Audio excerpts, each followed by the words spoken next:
Drone గట్ట వదిలేరు అయినా కనిపించలేదు గట్ట.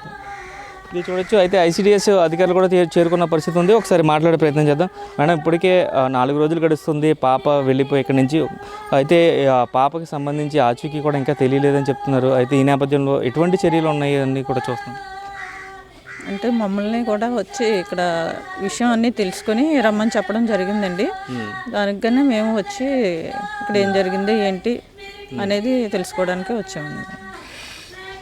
ఇది చూసుకున్నట్లయితే విషయాన్ని క్షుణ్ణంగా పరిశీలించడానికి అయితే ఇక్కడ అప్డేట్ చేయడానికి అయితే వచ్చినట్టు చెప్తున్నారు. అయితే తల్లి కన్నీరు మున్నీరు అవుతున్న పరిస్థితి ఒకసారి మనం క్లియర్గా విజువల్స్లో చూడొచ్చు రోహిత్.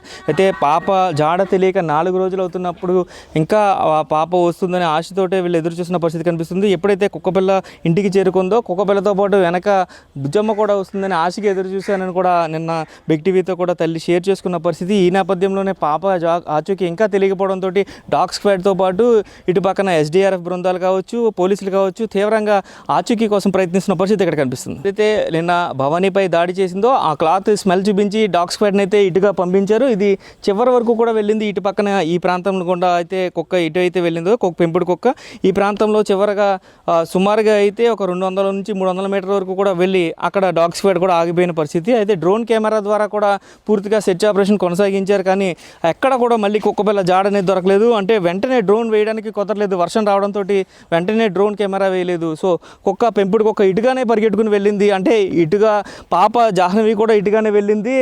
తండ్రి కూడా ఇటువైపునే వెళ్ళాడు. ఇటువైపుకి వెళ్ళే మిస్ అయిపోయింది. మళ్ళీ ఇటువైపుకే పెంపుడు కుక్క కూడా వెళ్ళడంతో ఖచ్చితంగా జాహ్నవి జాడ చూపిస్తుందని ఎక్స్పెక్ట్ చేశారు. కానీ అక్కడి నుంచి మళ్ళీ పెంపుడు కుక్క మిస్ అయిపోవడం, పెంపుడు కుక్క కోసం మళ్ళీ డ్రోన్ కెమెరాలు, మళ్ళీ డాగ్ స్క్వాడ్లు ఇవన్నీ తిరుగుతున్నప్పటికీ కూడా మళ్ళీ ఇప్పుడు దాకా పెంపుడు కుక్క ఆచూకీ కూడా మళ్ళీ తెలియలేని పరిస్థితే కనిపించింది.